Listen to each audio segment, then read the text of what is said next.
Food Stories. This is Food Stories. This is Food Stories, a podcast from FareShare Greater Manchester. A podcast from FareShare Greater Manchester. A podcast from FareShare Greater Manchester.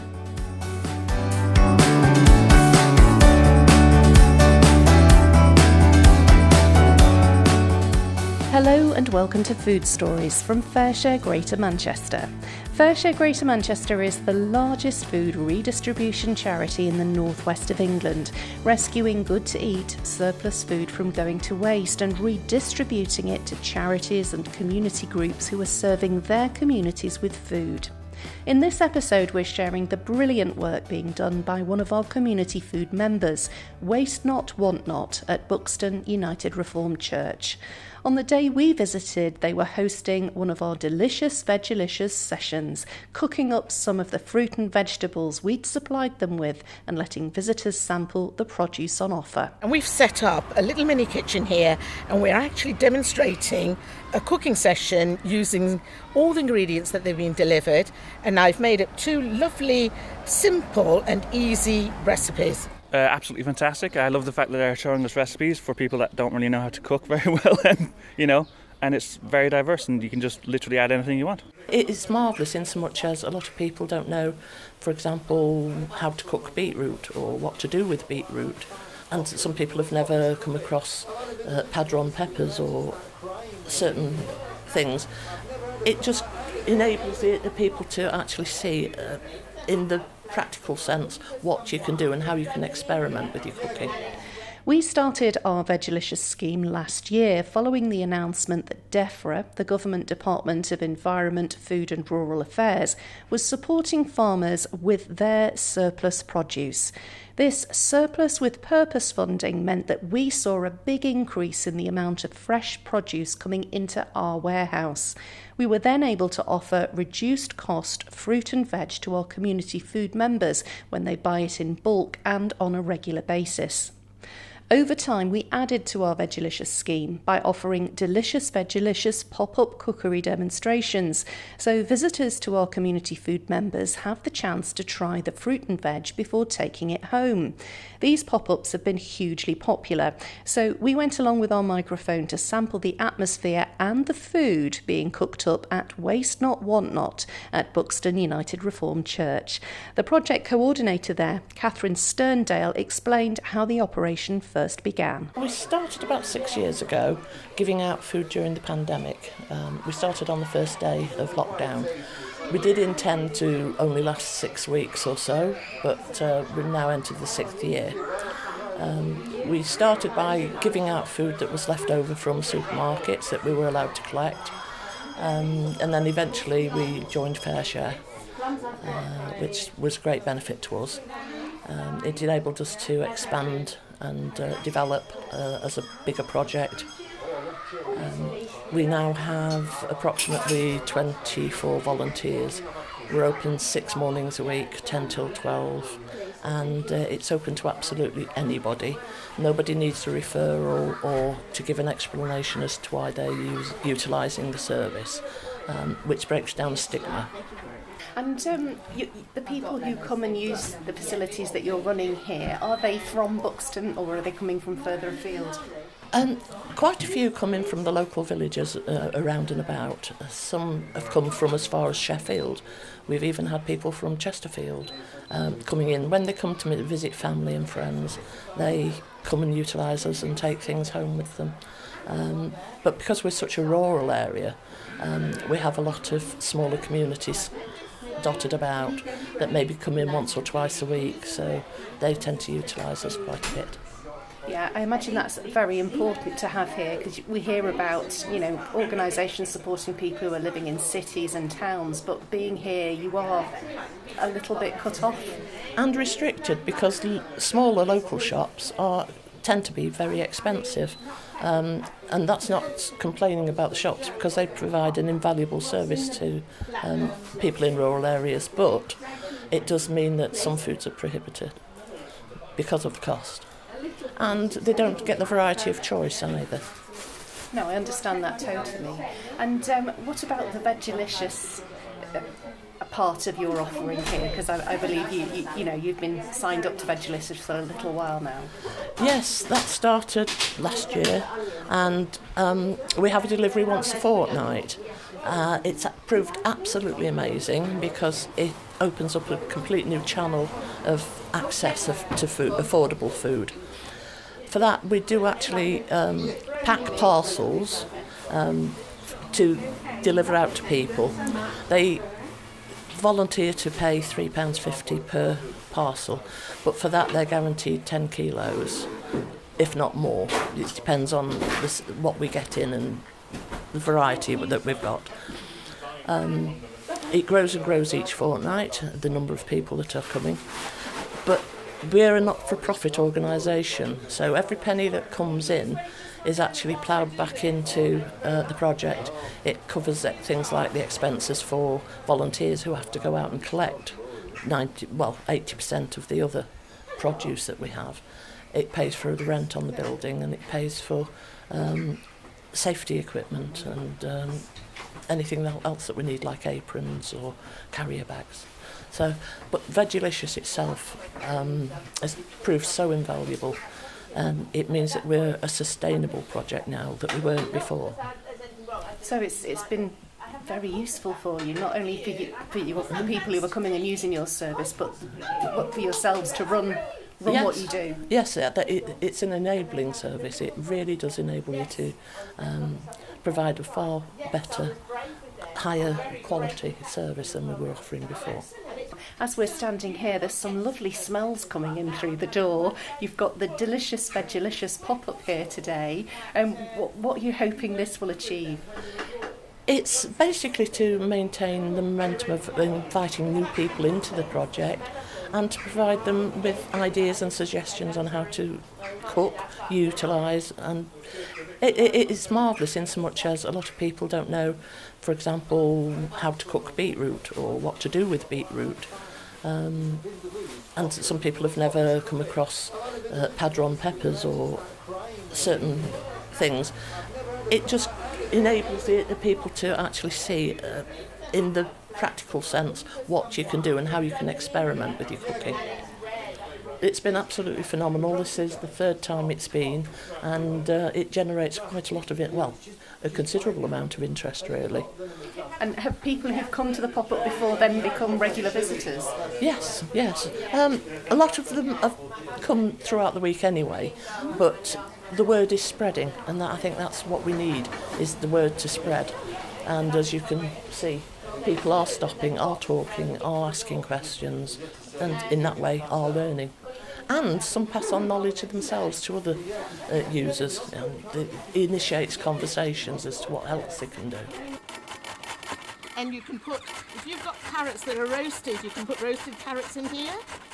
But equally you can put, just get the crunch and the beetroot. One of our community chefs who supports us with our Delicious Vegelicious demonstrations is Kala Mandviwala.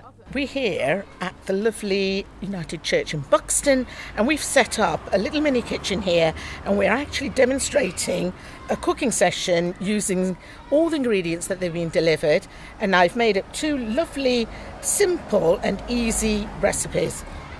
So firstly, I'm doing a salad because they seem to have a lot of fruit and veg, so I'm doing a beetroot, citrus and avocado salad, but you can do a lot mixing, matching with that, subject to what you've got in your pantry.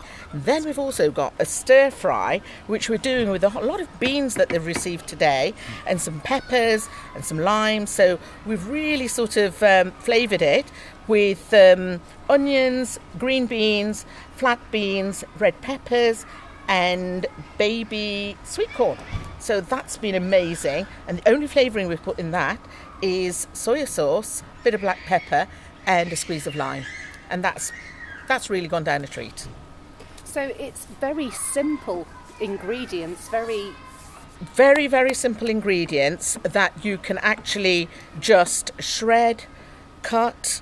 It would probably take you less than 5 to 10 minutes to make this, even for a family. and it's more often than not things that you've got in your pantry, and it's all about experimenting. If you haven't got something that's on the recipe, just think about replacing it with the same sort of texture and put whatever you like in it.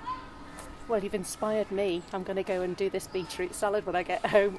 It's lovely. I love that beetroot salad. Because we have it, I'm going to actually put some baby sweet corn in it as well.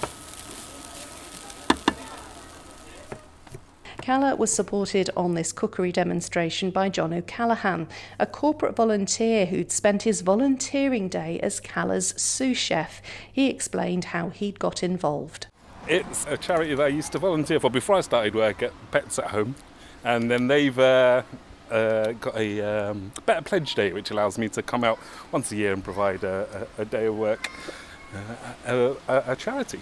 Fantastic. So you're here volunteering today, and how's it going? Oh, really well. So everyone's kind of really positive about the food. A lot of people saying they don't normally like vegetables, and then they're trying these and seeing how easy it is to make flavoursome vegetable dishes, and it seems to have a positive impact. A lot of people saying they'll try it again at home. Well, watching the crowd before, there were quite a few people who said, "Oh, I don't like beetroot," but suddenly they were won over. Yeah, that's absolutely right. I think it's good the way you treat it, isn't it? If you use the right sort of dressings and ingredients, normal stuff you can just find at home. You may have just a bottle of orange juice that you've been using or is just drinking for normal purposes. You can just use it in your salad, and I think that people are finding that quite surprising and valuable, really. It's a really good way of using up lots of little bits, especially you might have at the bottom of your fridge you don't know what to do with. Yeah, and just making like basic ingredients, because a normal fresh salad is delicious, but you can get bored of it, and then you just suddenly find with a little twist and a couple of tricks you can turn it into something really just different and inspiring. Most people might not think to put a bit of spice into a salad, for instance, and that you don't need a lot. You don't need to make it super hot that it burns. It just gives it that little tiny bit of heat. And what kind of feedback have you had? Really positive. Like I say, most people have been saying that they'll make them at home, or that they don't normally like veg. It's really good and really simple to do. It's sort of the main themes in the feedback. Well, that's brilliant. It's obviously having the right impact then. It's breaking down barriers and introducing people to more fruit and vegetables that they wouldn't necessarily try. Yeah, that's absolutely right. There were a couple of people who were not into beetroot, like you mentioned before, a lifelong aversion to beetroot, and then they were saying that they changed their mind, and that they'll try beetroot again in future. While we were in Buxton, there were plenty of visitors who stopped to watch the demonstration and try the veggie stir-fry and the citrus and beetroot salad Kala and John had made. David O'Shea was one of them. He really enjoyed trying the food that was on offer. Absolutely fantastic. I love the fact that they're showing us recipes for people that don't really know how to cook very well, and it's very diverse, and you can just literally add anything you want. Yeah, I think that's the key, isn't it? It's quite flexible depending on what you happen to have in your kitchen at that particular time. Yeah, it's brilliant. And what about the facilities that are here at the church? Is it a place that you visit quite regularly? I do. I think it's one of the best things that I've seen in my life, actually, because back in Ireland, in Cork, there was nothing like this, and here it really does save your self from when you're really stuck. I mean, you don't go hungry, and you don't have to worry about it because you can always come here if you're stuck, and it's just brilliant. Yeah, it seems like an absolutely fantastic place, and the fact that it's open so often, so frequently, and only Sundays when they're closed. Oops. So, have you been before when the cookery's been on? Yes, only once before, but I've never seen it before, so I don't know how often they do it. But yeah, no, last time I munched on everything too, and it was just great. And I like the fact that one of the recipes is one I already do myself, but I thought I made up, but clearly I didn't. The team which runs Waste Not Want Not at Buxton says being able to host the Delicious Vegelicious cookery demonstrations leads to people being a bit more adventurous with their food choices, which in turn means they're able to enjoy a more varied diet. Catherine Sterndale, the project coordinator, says it's a really good thing. The Vegelicious food demonstrations give people a chance to actually experiment with these things themselves, especially as they can come and get most of the ingredients free of charge, so they're not losing anything if they don't actually like or achieve quite what they were expecting. But it's a perfect way of putting into practice what they've seen demonstrated. What kind of feedback have you had today from the people who've been visiting? Well, one gentleman kept saying, it's gorgeous, it's really gorgeous, this is gorgeous. So he was really in his elements. Another gentleman said to me personally, he says, I'd never think of putting lime in anything. Certainly wouldn't put it in with vegetables. Why put lime in? I says, well, have you tasted it? He says, no. And then he came back in and he says, now I see why you put lime in. So that's something he'll do in the future. If you'd like to find out more about the work being done by Waste Not Want Not at the United Reformed Church in Buxton, you can find links to their Facebook and Neighbourly pages in the show notes for this episode. And if you've been inspired by what you've heard and you'd like to find out more about FareShare Greater Manchester and the work we're doing to support charities and community groups across our city region and beyond, please have a look at our website to find out how you can support us through food donations, financially, or by volunteering your time to support our operation.